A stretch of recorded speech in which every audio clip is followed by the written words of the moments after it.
पूरा गोल गच पड़ी पूरा जबरदस्त लगे। आज गोटे ब्लॉग बनवाई मुझे चाहूँगी नियाली शोभनेश्वर महादेव मंदिर टिफिन करने बाटर खोजुली सुंदर ग्रामर दधीची छकरे गोटे दुकान देखिए अटकी कटक प्रसिद्ध दहीबरा लिखी बट दहीबरा तो आम सब खाऊँ भाई को पचारे कौन कौन मिल तो से कहले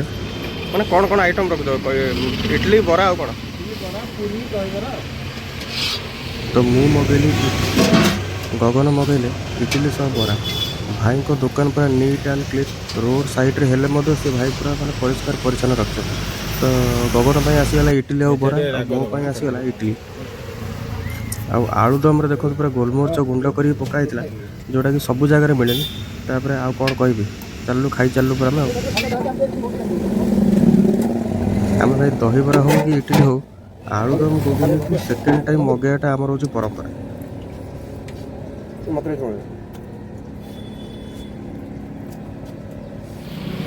केमती लगुच इडली प्लेट था 30 टंका तो आमर पेमेंट करदेलु एक्चुअली वीडियो को आहरी लंबा करता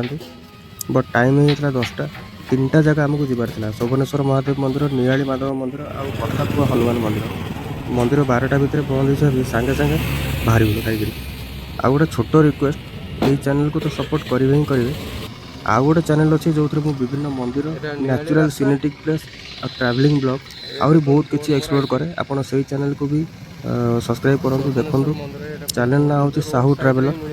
आई वीडियो सर्ट रे आशा करुँच मैंने यही रूट्रे आपड़ जब केवे जाऊँगी तो यही जगह टेस्ट करूँ भाई दुकान खोली सकाल 6:30 रु दिन 12:15 केतरा पंद खोला रोज भाई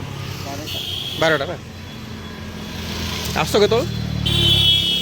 आठी लोकाल अच्छा